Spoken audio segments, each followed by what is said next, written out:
ഈ ഡയബറ്റിസ് എന്ന് പറയുമ്പം അത് ഒരു മൾട്ടി സിസ്റ്റം ഓഫ് ഡിസോർഡേഴ്സ് ആണ്. അതായത് ഓരോ ഓർഗൻസിനെയും അത് അഫക്റ്റ് ചെയ്യുന്നുണ്ട്. ഇപ്പോൾ ഡയബറ്റിക് ന്യൂറോപ്പതി എന്ന് പറയുമ്പോൾ എന്താണ്, കാലുകൾക്ക് തരിപ്പ്, അതായത് ശരീരമാസകല ഒരു തരിപ്പ്, മരവിപ്പ്, ഒട്ടും സെൻസേഷൻസ് ഇല്ലാത്തൊരവസ്ഥ, ചെരുപ്പിടാൻ പറ്റാത്തൊരവസ്ഥ, അതായത് ന്യൂറോപ്പതി, നാഡികൾ സംബന്ധമായിട്ടുള്ള ബുദ്ധിമുട്ടുകളാണ് ഡയബറ്റിക് ന്യൂറോപ്പതി എന്ന് പറയുന്നത്. അതേപോലെ തന്നെ മറ്റുള്ള അവയവങ്ങളെയും ഈ ഒരു ഷുഗർ ബാധിക്കാം, അതായത് കണ്ണിനെ ബാധിക്കാം, ഡയബറ്റിക് റെറ്റിനോപ്പതി എന്നുള്ളത്, കാഴ്ച മങ്ങുന്ന ഒരവസ്ഥ, അല്ലെങ്കിൽ കൃത്യമായിട്ട് ആ ഒരു വിഷൻ പ്രശ്നങ്ങൾ ഡിസ്റ്റർബ് ആകുന്നു. അതേപോലെ തന്നെ കണ്ണുകൾക്കൊരു ഹെവിനെസ് ഫീലിംഗ്, അങ്ങനെ നമ്മളെ കാഴ്ച രീതിയിൽ എന്തെങ്കിലും ബുദ്ധിമുട്ടുകൾ വരികയാണെങ്കിൽ അതിനെ നമ്മൾ ഡയബറ്റിക് റെറ്റിനോപ്പതി എന്ന് പറയുന്നു.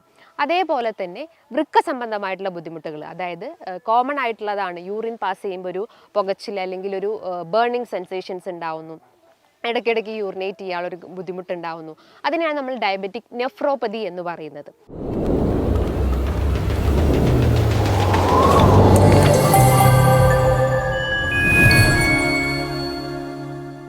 ഹായ്, ഞാൻ doctor Juhi Das, Q&B health കെയറിലെ ഹോമിയോപ്പതിക് ഫിസിഷ്യനാണ്. എല്ലാവരുടെയും ലൈഫിൽ ഒരു വില്ലനായിട്ടുള്ളൊരു മെയിൻ അസുഖമാണ് പ്രമേഹം അല്ലെങ്കിൽ ഡയബറ്റിസ് എന്ന് പറയുന്നത്. ഇത് കാരണം പല ആളുകളും ജീവിതകാലം മെഡിസിൻസ് കഴിക്കണോ എന്ന് വരെ ചോദിച്ചിട്ടുണ്ട്. ഇന്നത്തെ വീഡിയോയിലൂടെ ഡയബറ്റിസ് എങ്ങനെ നമുക്ക് പൂർണ്ണമായിട്ടും റിവേഴ്സ് ചെയ്യാമെന്നൊന്ന് ഡിസ്കസ് ചെയ്യാം. ജീവിതശൈലി രോഗത്തിലെ ഏറ്റവും ഇമ്പോർട്ടൻ്റ് അല്ലെങ്കിൽ വില്ലനായിട്ടുള്ള ഒന്നാണ് ഡയബറ്റിസ് എന്ന് പറയുന്നത്. ഇത് വരാൻ ഒത്തിരി കാരണങ്ങളുണ്ട്. കാരണങ്ങൾ നോക്കുകയാണെങ്കിൽ നമ്മുടെ ഇന്നത്തെ മാറിയ ജീവിതശൈലിയും വ്യായാമം ഇല്ലാത്ത അവസ്ഥയൊക്കെയാണ് ഇതിൻ്റെ പ്രധാന റീസൺസ് എന്ന് പറയുന്നത്. പലരും ചിന്തിക്കാറുണ്ട്, ഇത് ജീവിതകാലം ഇതിന് മെഡിസിൻസ് എടുക്കണോ, അല്ലെങ്കിൽ മെഡിസിൻസ് എടുത്തു കഴിഞ്ഞിട്ടും ഇത് എന്തുകൊണ്ട് പൂർണ്ണമായിട്ടും കുറഞ്ഞു വരുന്നില്ല. പല പേഷ്യൻസും ചോദിക്കാറുണ്ട്, കാലങ്ങളായിട്ട് എനിക്ക് മെഡിസിൻസ് ഞാൻ കഴിച്ചുകൊണ്ടിരിക്കുന്നുണ്ട്, ഭക്ഷണ രീതികൾ ക്രമീകരിച്ചിട്ടൊന്നും ഷുഗർ കൺട്രോൾ ആവുന്നില്ല. അപ്പോൾ നമ്മൾ ശ്രദ്ധിക്കേണ്ട കാര്യങ്ങൾ എന്ന് പറയുമ്പം ഈ ഷുഗർ വരുന്നത് കാരണങ്ങൾ എന്താണ്, നമ്മൾ കഴിക്കുന്ന ഭക്ഷണത്തിലൂടെയാണ്, അല്ലെങ്കിൽ നമ്മൾ ആ ഒരു ബാഡ് ഹെൽത്ത് അല്ലെങ്കിൽ മെൻ്റൽ സ്ട്രെസ്, അങ്ങനത്തെ പല കാരണങ്ങൾ കൊണ്ടാണ് ഇത്തരം ഷുഗറിലേക്ക് ലീഡ് ചെയ്യുന്നത് അല്ലെങ്കിൽ ഡയബറ്റീസിലേക്ക് ലീഡ് ചെയ്യുന്നത്. അപ്പോൾ ആ ഒരു ട്രിഗറിങ് ഫാക്ടർ നമ്മൾ ആദ്യം അവോയ്ഡ് ചെയ്ത് കഴിഞ്ഞാൽ, അല്ലെങ്കിൽ ആ ഒരു തെറ്റായ ഭക്ഷണ രീതികൾ നമ്മൾ അവോയ്ഡ് ചെയ്ത് കഴിഞ്ഞാൽ നമുക്ക് ഇത്തരം ഷുഗർ കംപ്ലയിൻറ്റ്സ് റെഡ്യൂസ് ചെയ്യാൻ സഹായിക്കുന്നതാണ്.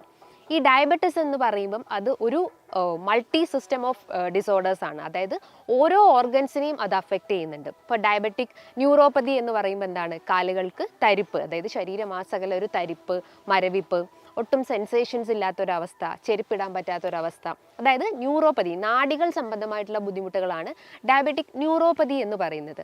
അതേപോലെ തന്നെ മറ്റുള്ള അവയവങ്ങളെയും ഈ ഒരു ഷുഗർ ബാധിക്കാം, അതായത് കണ്ണിനെ ബാധിക്കാം, ഡയബറ്റിക് റെറ്റിനോപ്പതി എന്നുള്ളത്, കാഴ്ച മങ്ങുന്ന ഒരവസ്ഥ, അല്ലെങ്കിൽ കൃത്യമായിട്ട് ആ ഒരു വിഷൻ പ്രശ്നങ്ങൾ ഡിസ്റ്റർബ് ആകുന്നു. അതേപോലെ തന്നെ കണ്ണുകൾക്കൊരു ഹെവിനെസ് ഫീലിംഗ്, അങ്ങനെ നമ്മളെ കാഴ്ച രീതിയിൽ എന്തെങ്കിലും ബുദ്ധിമുട്ടുകൾ വരികയാണെങ്കിൽ അതിനെ നമ്മൾ ഡയബറ്റിക് റെറ്റിനോപ്പതി എന്ന് പറയുന്നു. അതേപോലെ തന്നെ വൃക്ക സംബന്ധമായിട്ടുള്ള ബുദ്ധിമുട്ടുകൾ, അതായത് കോമൺ ആയിട്ടുള്ളതാണ്, യൂറിൻ പാസ് ചെയ്യുമ്പോൾ ഒരു പുകച്ചിൽ അല്ലെങ്കിൽ ഒരു ബേണിംഗ് സെൻസേഷൻസ് ഉണ്ടാവുന്നു, ഇടയ്ക്കിടയ്ക്ക് യൂറിനേറ്റ് ചെയ്യാനുള്ളൊരു ബുദ്ധിമുട്ടുണ്ടാവുന്നു. അതിനെയാണ് നമ്മൾ ഡയബറ്റിക് നെഫ്രോപ്പതി എന്ന് പറയുന്നത്. അതേപോലെ തന്നെ നമ്മൾ ഹോൾ ബോഡി തന്നെ വീക്ക്നെസ് ക്രിയേറ്റ് ചെയ്യുന്ന ഒരു മെയിൻ വില്ലനാണ് ഡയബറ്റിസ് എന്ന് പറയുന്നത്. ടൈപ്പ് 1, ടൈപ്പ് 2 എന്ന രീതിയിലൊക്കെ ഇത് തരം തിരിച്ചിട്ടുണ്ട്. ടൈപ്പ് 1 എന്ന് പറയുമ്പോൾ എന്താണ്, ജുവനൈൽ ഡയബറ്റിസ് ആണ്. ജുവനൈൽ എന്ന് പറയുമ്പം ചെറിയ സ്റ്റേജിൽ, അതായത് കുഞ്ഞു തൊട്ടേ കാണപ്പെടുന്ന ഒരു അസുഖമാണ്. ഇവിടെ ഇൻസുലിൻ്റെ പ്രൊഡക്ഷൻ ഇല്ലാത്തൊരവസ്ഥ. ഇൻസുലിൻ്റെ ധർമ്മം എന്താണ്, പാൻക്രിയാസ് ഗ്രന്ഥി ഉൽപ്പാദിപ്പിക്കുന്ന ഇൻസുലിൻ്റെ ധർമ്മം എന്താണ്, ഗ്ലൂക്കോസ് മോളിക്യൂൾസിനെ റെഡ്യൂസ് ചെയ്യാൻ, എക്സസ് ആയിട്ടുള്ള ആ ഒരു ഗ്ലൂക്കോസിനെ ബ്ലഡിൽ നിന്നും റെഡ്യൂസ് ചെയ്യാൻ സഹായിക്കുന്ന ഒരു മെയിൻ ഹോർമോണാണ് ഇൻസുലിൻ എന്ന് പറയുന്നത്. അതേപോലെ തന്നെ നമ്മുടെ ദഹന പ്രക്രിയ, അതായത് നമുക്ക് ഫുഡ് കഴിച്ചു, വയറ് നിറഞ്ഞു എന്നുള്ള ആ ഒരു ഫീലിംഗ് തരുന്നത് ഈ ഒരു ഇൻസുലിൻ ഹോർമോൺസ് ആണ്. എന്നാൽ ഈ ഒരു പാൻക്രിയാസ് ഗ്രന്ഥി ഉൽപ്പാദിപ്പിക്കുന്ന ഇൻസുലിൻ്റെ പ്രൊഡക്ഷൻ കുറഞ്ഞു പോകുമ്പോൾ, അല്ലെങ്കിൽ അത് കൃത്യമായിട്ട് പ്രവർത്തിക്കാതെ വരുമ്പോഴാണ് അത് ജുവനൈൽ ഡയബറ്റിസ് അല്ലെങ്കിൽ ടൈപ്പ് 1 ഡയബറ്റിസ് എന്ന് പറയുന്നത്. എന്നാൽ ഇതിൻ്റെ റിവേഴ്സിബിലിറ്റി നോക്കുകയാണെങ്കിൽ ഒരു 10% മാത്രമേ ഇത് റിവേഴ്സിബിൾ ആവത്തുള്ളൂ. കാരണം ഇൻസുലിൻ്റെ പ്രൊഡക്ഷൻ കൃത്യമായിട്ട് അവിടെ ഇല്ലാത്തൊരവസ്ഥയാണ് ഇവിടെ വരുന്നത്. ഇനി ടൈപ്പ് 2 ഡയബറ്റിസ് എന്ന് പറയുന്നത് അത് 90% നമ്മളെ ഭക്ഷണ രീതികളും അതേപോലെ തന്നെ വ്യായാമങ്ങളും എല്ലാം ചെയ്തു കഴിഞ്ഞാൽ നമുക്കത് റിവേർട്ട് ചെയ്യാൻ പറ്റുന്നതാണ്.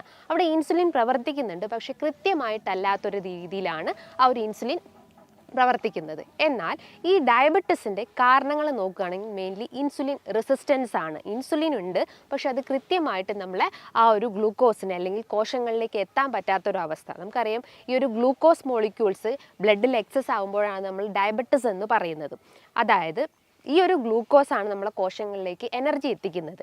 എന്നാൽ ഇൻസുലിൻ്റെ ധർമ്മം എന്ന് പറയുന്നത് ഈ ഒരു എക്സസ് ആയിട്ടുള്ള ഗ്ലൂക്കോസിനെ കോശങ്ങളിലേക്ക് എത്തുന്നത് അല്ലെങ്കിൽ ആ ഒരു കോശങ്ങളിലേക്ക് ഗ്ലൂക്കോസിനെ ട്രാൻസ്പോർട്ട് ചെയ്യുന്നത് ഈ ഒരു ഇൻസുലിനാണ്. എന്നാൽ ഇൻസുലിൻ റെസിസ്റ്റൻസ് കാരണം കൃത്യമായിട്ട് ഈ ഒരു ഗ്ലൂക്കോസ് കൺവേർഷൻ നടക്കുന്നില്ല, അല്ലെങ്കിൽ കോശങ്ങളിലേക്ക് ഗ്ലൂക്കോസ് എത്താൻ പറ്റാത്തൊരവസ്ഥ വരുന്നു. അതിനെയാണ് നമ്മൾ ഇൻസുലിൻ റെസിസ്റ്റൻസ് എന്ന് പറയുന്നത്. ഈ ഒരു ഇൻസുലിൻ റെസിസ്റ്റൻസ് വരാനുള്ള കാരണങ്ങൾ എന്ന് പറയുമ്പോൾ ഇന്നത്തെ മാറിയ ജീവിതശൈലി എന്ന് പറയുമ്പോൾ ഭക്ഷണ രീതികൾ തന്നെയാണ്. നമ്മൾ ഒരു പ്ലേറ്റ് നോക്കുകയാണെങ്കിൽ ഒരു പ്ലേറ്റിൽ ഒരു 1/4 ഭാഗവും നമ്മൾ ചോറ് കൊടുക്കുന്നു, ബാക്കി ഒരു 1/4 ഭാഗം മാത്രമേ നമ്മൾ പച്ചക്കറികളോ അതേപോലെ തന്നെ മറ്റുള്ള പഴവർഗ്ഗങ്ങളും കഴിക്കുന്നുള്ളൂ. എന്നാൽ ഈ ചോറിൻ്റെ അളവ് അല്ലെങ്കിൽ വൈറ്റ് റൈസിൻ്റെ ആ ഒരു ഇൻടേക്ക് കൂടുമ്പോഴാണ് ഇത്തരം നാഡീ സംബന്ധമായിട്ടുള്ള ബുദ്ധിമുട്ടുകളും അല്ലെങ്കിൽ വൃക്ക സംബന്ധമായിട്ടുള്ള ബുദ്ധിമുട്ടുകളെല്ലാം ക്രിയേറ്റ് ചെയ്യുന്നത്. 2021 അമേരിക്കൻ ഡയബറ്റിക് അസോസിയേഷൻ എന്ന ആ ഒരു ജേർണൽസിൽ പറയുന്നത് ഈ ഒരു 7 കാര്യങ്ങൾ നമ്മുടെ ലൈഫിൽ ഫോളോ ചെയ്ത് കഴിഞ്ഞാൽ ഈ ഒരു ഡയബറ്റിസ് എന്ന ആ ഒരു മാറാരോഗം നമുക്ക് റിവേർട്ട് ചെയ്യാം അല്ലെങ്കിൽ റെഡ്യൂസ് ചെയ്യാൻ സഹായിക്കുന്നതാണ്. ആദ്യത്തേത് ഭക്ഷണ രീതികൾ നോക്കുകയാണെങ്കിൽ ഷുഗർ, പഞ്ചസാരയുടെ അളവ് മാക്സിമം കുറയ്ക്കാൻ ശ്രമിക്കുക. പഞ്ചസാര എന്ന് പറയുമ്പം പലരും ചിന്തിക്കുന്നത് ഈ ചായയിലും കാപ്പിയിലും ഒക്കെ ആഡ് ചെയ്യുന്ന ആ ഒരു ഇൻഗ്രീഡിയൻറ്റ് മാത്രമാണ്. പക്ഷേ അങ്ങനെയല്ല. നിങ്ങൾ കഴിക്കുന്ന biscuits, pastries, ice creams, bun, chocolates ഇതിലെല്ലാം കൂടുതലായിട്ടും ഈ ഒരു ആർട്ടിഫിഷ്യൽ സ്വീറ്റ്നസ് ആണ് ആഡ് ചെയ്തിട്ടുള്ളത്. അത് എഗെയിൻ നമ്മളെ ബോഡിയിൽ എത്തിക്കഴിഞ്ഞാൽ ഇൻസുലിൻ റെസിസ്റ്റൻസ് എന്ന കണ്ടീഷൻസ് ക്രിയേറ്റ് ചെയ്യുന്നു. അതിൻ്റെ ഭാഗമായിട്ട് നിങ്ങൾക്ക് അമിതവണ്ണം, ഫാറ്റി ലിവർ, അതേപോലെ തന്നെ ഫൈബ്രോയിഡ് കംപ്ലയിൻസും എല്ലാ ജീവിതശൈലി രോഗങ്ങളും നിങ്ങളെ അഫക്റ്റ് ചെയ്യാവുന്നതാണ്. അപ്പോൾ ഷുഗറിൻ്റെ ഇൻടേക്ക് മാക്സിമം റെഡ്യൂസ് ചെയ്യാൻ ശ്രമിക്കുക. 2 നേരം നിങ്ങൾ ചായ അതേപോലെ പഞ്ചസാര ഇട്ട് ചായയും കാപ്പിയൊക്കെ കുടിക്കുന്ന ആളുകളാണെങ്കിൽ അതിൻ്റെ അളവ് കുറയ്ക്കുക. 1 നേരം എന്നുള്ള രീതിയിലേക്ക് റിവേർട്ട് ചെയ്യാൻ ശ്രമിക്കുക. രണ്ടാമത്തേത് നിങ്ങളെ ഭക്ഷണ രീതികൾ എന്ന് പറയുമ്പം അളവ് കുറയ്ക്കുക. അതായത് ഒരു ഡയബറ്റിക് പ്ലേറ്റ് നിങ്ങളെ ഭക്ഷണത്തിൽ ഉൾപ്പെടുത്താൻ ശ്രമിക്കുക. ഡയബറ്റിക് പ്ലേറ്റ് എന്ന് പറയുമ്പം നമ്മളെ പ്ലേറ്റിൻ്റെ അകത്ത് ഒരു 25% ബ്രൗൺ റൈസ് പ്രിഫർ ചെയ്യാൻ ശ്രമിക്കുക. റിമൈനിങ് 25% പ്രോട്ടീൻസ് ഇൻടേക്ക്, അതായത് കടല, പരിപ്പ് അങ്ങനത്തെ എന്തെങ്കിലും മുളപ്പിച്ച ധാന്യങ്ങൾ ഉൾപ്പെടുത്താൻ ശ്രമിക്കുക. അതായത് പ്രോട്ടീൻസ് മാക്സിമം ഉൾപ്പെടുത്താൻ ശ്രമിക്കുക. ബാക്കി വരുന്ന 25%ൻ്റെ അകത്ത് വെജിറ്റബിൾസ് ഉൾപ്പെടുത്തുക. അതായത് സാലഡ്സ് ആക്കിയിട്ട് carrot, cucumber, ladies finger, broccoli അത്തരം ക്രൂസിഫറസ് വെജിറ്റബിൾസ് ആക്കിയിട്ടുള്ള വെജിറ്റബിൾസ് മാക്സിമം ഉൾപ്പെടുത്തുക. ബാക്കി വരുന്ന 25% നിങ്ങൾ ഹെൽത്തി ഫാറ്റ്സ് ഉൾപ്പെടുത്താൻ ശ്രമിക്കുക. അതായത് മുട്ട, അതേപോലെ തന്നെ പനീർ, നട്ട്സ്, സീഡ്സ് ഇതെല്ലാം ആണ് ഒരു ഡയബറ്റിക് പ്ലേറ്റ് എന്ന് പറയുന്നത്. ഈ ഒരു പാറ്റേൺസിൽ നിങ്ങളൊരു 1 വീക്ക് ഫോളോ ചെയ്യാൻ ശ്രമിക്കുക. ഇനീഷ്യലി നിങ്ങൾക്ക് ഈ ഒരു പ്രോസസ്സ് ഫോളോ ചെയ്യാൻ ഭയങ്കര ബുദ്ധിമുട്ടുണ്ടാകും. നമ്മൾ വലിച്ചു വാരി ഫുഡ് കഴിക്കുന്ന ആ ഒരു സ്റ്റേജിൽ നിന്നും ക്വാണ്ടിറ്റി കുറച്ച് വരുമ്പം നമുക്ക് ഭയങ്കര ഒരു ഡിഫിക്കൽട്ടി ഫീൽ ചെയ്യാനുള്ള ചാൻസസ് ഉണ്ട്. അപ്പോൾ നിങ്ങൾ കണ്ടിന്യൂസ് ആയിട്ട് ഈ ഒരു 1 മന്ത് അല്ലെങ്കിൽ ആദ്യം ഒരു 1 വീക്ക് ഫോളോ ചെയ്യാൻ ശ്രമിക്കുക. അതിനുശേഷം അതൊരു 1 മന്തിലേക്ക് എക്സ്റ്റെൻഡ് ചെയ്യാൻ ശ്രമിക്കുക. അങ്ങനെ ചെയ്യുമ്പോൾ നമ്മുടെ ബോഡിയിൽ നല്ല രീതിയിലുള്ള ചേഞ്ചസ് ഉണ്ടാകും. നമ്മൾ പല വീഡിയോസിലും കണ്ടിട്ടുണ്ട് ഈ ഒരു ഹെൽത്തി ഫാറ്റ്സും ഹെൽത്തി പ്രോട്ടീൻസും അതേപോലെ തന്നെ ഫൈബേഴ്സ് ഈ ഒരു കോമ്പിനേഷൻസിൽ നമ്മൾ ഫുഡ് കഴിച്ച് കഴിഞ്ഞാൽ ബോഡിയിൽ നല്ല രീതിയിലുള്ള ചേഞ്ചസ് ഫീൽ ചെയ്യും. അതായത് ഇൻസുലിൻ റെസിസ്റ്റൻസ് എന്ന ആ ഒരു കണ്ടീഷൻസ് നമുക്ക് കുറയ്ക്കാൻ സഹായിക്കുന്നതാണ്. മൂന്നാമത്തേത് എക്സസൈസ് ആണ്. എക്സസൈസ് എന്ന് പറയുമ്പോൾ പലരും ഒരു മിതമായ രീതിയിലുള്ള എക്സസൈസ് ആയിരിക്കും ഉദ്ദേശിക്കുന്നുണ്ടാവുക. എന്നാൽ അങ്ങനെയല്ല. നമ്മുടെ മസിൽസിന് കൂടുതലായിട്ടും സ്ട്രെങ്ത് കൊടുക്കുന്ന രീതിയിലുള്ള എക്സസൈസ് ആയിരിക്കണം. എസ്പെഷ്യലി തൈ മസിൽസ്, നമ്മളെ തുടയുടെ മസിൽസ്, കാഫ് മസിൽസ്, കണങ്കാലിൻ്റെ ആ ഒരു ഏരിയസിലുള്ള ആ ഒരു പേശികൾക്ക് കൂടുതലായിട്ടും ഒരു സ്ട്രെങ്ത് അല്ലെങ്കിൽ ഒരു എനർജി കൊടുക്കുന്ന രീതിയിലുള്ള എക്സസൈസ് ആയിരിക്കണം. കാരണം ഈ ഒരു മസിൽസിലാണ് കൂടുതലായിട്ടും ഗ്ലൂക്കോസ് സ്റ്റോർ ചെയ്ത് വെക്കുന്നത്. അതായത് ഗ്ലൈക്കോജൻ ഫോമിലാണ് ഈ ഒരു മസിൽസിൻ്റെ അകത്ത് സ്റ്റോർ ചെയ്ത് വെക്കുന്നത്, അതായത് ഗ്ലൂക്കോസ് സ്റ്റോർ ചെയ്ത് വെക്കുന്നത്. അപ്പോൾ ആ ഒരു മസിൽസിന് കൂടുതലായിട്ടും സ്ട്രെങ്ത് കൊടുത്തു കഴിഞ്ഞാൽ ആ ഒരു ഗ്ലൂക്കോസിനെ നമുക്ക് കൺട്രോൾ ചെയ്യാൻ പറ്റും. അതോടൊപ്പം തന്നെ ആ ഒരു ഇൻസുലിൻ മെറ്റബോളിസം നമുക്ക് കൺട്രോൾ ചെയ്യാൻ സഹായിക്കുന്നതാണ്. സോ വർക്കൗട്ടിലെ ഹെവി വർക്കൗട്ട് ഫോളോ ചെയ്യാൻ ശ്രമിക്കുക. ഇനിയിപ്പോൾ ഡിസ്കിൻ്റെ കംപ്ലയിൻറ്റ്സ് അങ്ങനെ എന്തെങ്കിലും ജോയിൻറ്റ് കംപ്ലയിൻറ്റ്സ് ഉള്ള ആളുകളാണെങ്കിൽ അതൊരു മിതമായ രീതിയിൽ മാത്രം, അതായത് ഡെയിലി ഫോളോ ചെയ്യേണ്ട, നിങ്ങൾ ഒന്നിടവിട്ട ദിവസങ്ങളിൽ മാത്രം ഫോളോ ചെയ്യാൻ ശ്രമിക്കുക. ഇനി അഞ്ചാമത്തെ കാര്യം എന്ന് പറയുമ്പോൾ ഉറക്കമാണ്. ഉറക്കം എല്ലാത്തിൻ്റെയും അടിസ്ഥാനമായിട്ടുള്ളതാണ്. പലർക്കും ഈ ഒരു ആങ്സൈറ്റി അല്ലെങ്കിൽ എന്തെങ്കിലും മെൻ്റൽ ഇഷ്യൂസ് കാരണം ഉറക്കം ഡിസ്റ്റർബ് ആവുന്ന ചാൻസസ് ഉണ്ട്. അതേപോലെ നിങ്ങൾ യൂസ് ചെയ്യുന്ന ഗാഡ്ഗറ്റ്സ്, മൊബൈൽ ഫോൺസ്, ഇതെല്ലാം രാത്രി കാലങ്ങളിലായിരിക്കും നമ്മൾ ഹെവി ആയിട്ടും യൂസ് ചെയ്യുന്നത്. ഒരു 12 മണി വരെ 1 മണി വരെയായിരിക്കും ഇന്നത്തെ ജനറേഷനിലെ ആളുകൾ ആ ഒരു ഗാഡ്ഗറ്റ്സിൽ കൂടുതലായിട്ടും ഡിപ്പെൻഡഡ് ആയി പോകുന്നു. അപ്പോൾ ആ ഒരു സ്ലീപ്പ് പാറ്റേൺസ് തന്നെ ഡിസ്റ്റർബ് ആവുന്നു. ഒരു 6 മണിക്കൂർ മുതൽ അല്ലെങ്കിൽ 7 മണിക്കൂർ ഉറങ്ങേണ്ട ആളുകൾ അളവ് കുറഞ്ഞു പോകുന്നു. ഒരു 4 മണിക്കൂർ അല്ലെങ്കിൽ 3 മണിക്കൂർ എന്നുള്ള രീതിയിലേക്ക് അളവ് കുറഞ്ഞു പോകുന്നു. ഉറക്കം കുറഞ്ഞു കഴിഞ്ഞാൽ നമുക്ക് ശാരീരികമായിട്ടും മാനസികമായിട്ടും ബുദ്ധിമുട്ടുകൾ ഉണ്ടാകുന്നു. അതായത് ഹൃദയത്തിൻ്റെ ആ ഒരു മെക്കാനിസം ഡാമേജ് ആവുന്നു, ദഹന സംബന്ധമായിട്ടുള്ള ബുദ്ധിമുട്ടുകൾ ഉണ്ടാവുന്നു, നമുക്ക് മെൻ്റൽ ഇഷ്യൂസ്, അതായത് ആങ്സൈറ്റി, ഇറിറ്റബിലിറ്റി, പെട്ടെന്ന് വെറീഡ് ആവുക, കോൺസെൻട്രേഷൻ പ്രശ്നങ്ങൾ എല്ലാം ഒരു ഡാമേജ് എന്നുള്ള രീതിയിലേക്ക് നമ്മുടെ ബോഡി മാറിക്കൊണ്ടിരിക്കുന്നു. അതാണ് കൃത്യമായിട്ട് ഉറങ്ങാൻ പറയുന്നത്. അതായത് മാക്സിമം ഒരു 6 to 7 അല്ലെങ്കിൽ ഒരു 7 to 8 അവേഴ്സ് കൃത്യമായിട്ടുള്ള ഒരു ഉറക്കം മെയിൻറ്റെയിൻ ചെയ്യാൻ ശ്രമിക്കുക. ആറാമതായിട്ട് ഏറ്റവും ഇമ്പോർട്ടൻ്റ് ആയിട്ടുള്ള ഒന്നാണ് വിറ്റമിൻ ഡിൻ്റെ സപ്ലിമെൻറ്റ്സ്, അല്ലെങ്കിൽ വിറ്റമിൻ ഡി നല്ല രീതിയിൽ ബോഡിയിലേക്ക് അബ്സോർബ് ചെയ്യുന്ന രീതിയിലുള്ള ഭക്ഷണങ്ങൾ എടുക്കാൻ ശ്രമിക്കുക.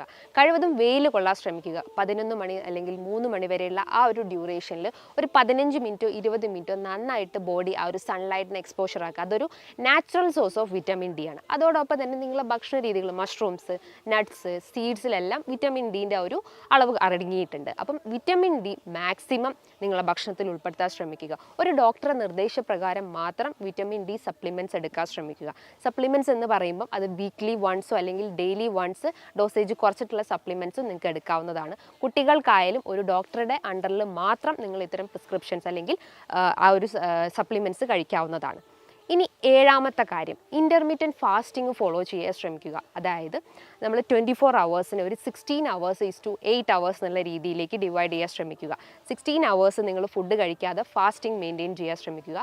ബാക്കി 8 അവേഴ്സ് നിങ്ങൾ ആ ഒരു ഫുഡ് പാറ്റേൺസ്, ഞാൻ പറഞ്ഞിട്ടുള്ള ആ ഒരു ഡയബറ്റിക് പ്ലേറ്റിലെ രീതിയിലുള്ള ആ ഒരു ഫുഡ് പാറ്റേൺസ് ഫോളോ ചെയ്ത് കഴിഞ്ഞാൽ ബോഡിയിൽ നല്ല രീതിയിലുള്ള ഫാറ്റ് മെറ്റബോളിസം, അതായത് എക്സസ് ആയിട്ടുള്ള ഫാറ്റിനെ പെട്ടെന്ന് മെറ്റബോളൈസ് ചെയ്യാൻ സഹായിക്കുന്നു, അല്ലെങ്കിൽ ആ ഫാറ്റിനെ പെട്ടെന്ന് അലിയിച്ച് കളയുന്ന ഒരു മെത്തേഡാണ് ഈ ഒരു ഇൻ്റർമീഡിയറ്റ് ഫാസ്റ്റിംഗ് എന്ന് പറയുന്നത്. അത് നമ്മളെ ബോഡി വെയിറ്റ് കുറയ്ക്കാൻ സഹായിക്കുന്നതാണ്. ഇൻസുലിൻ റെസിസ്റ്റൻസ് എന്നുള്ള ആ ഒരു കണ്ടീഷൻസും റെഡ്യൂസ് ചെയ്യാൻ സഹായിക്കുന്നതാണ്.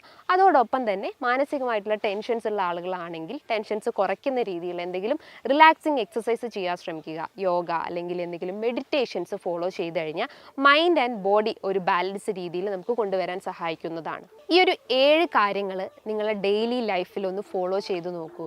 ഈ ഒരു ഷുഗറിൻ്റെ ആ ഒരു കാലങ്ങളായിട്ട് മെഡിസിൻസ് എടുക്കുന്ന ആളുകൾക്ക് ഈ ഒരു മെത്തേഡിലൂടെ തന്നെ നമുക്ക് ഷുഗർ കുറയ്ക്കാൻ സഹായിക്കുന്നതാണ്. അതായത് നമ്മളെ മൈൻഡും അതേപോലെ തന്നെ ബോഡിയും ബാലൻസ് ആവുന്ന രീതിയിലൊരു മെത്തേഡാണ് ഞാൻ ഈ പറഞ്ഞു തന്നിട്ടുള്ളത്. അപ്പോൾ ഈ ഷുഗർ കുറയ്ക്കാൻ വേണ്ടിയിട്ട് ഈ ഒരു മെത്തേഡ് നിങ്ങൾ നിർബന്ധമായിട്ടും ഫോളോ ചെയ്യാൻ ശ്രമിക്കുക.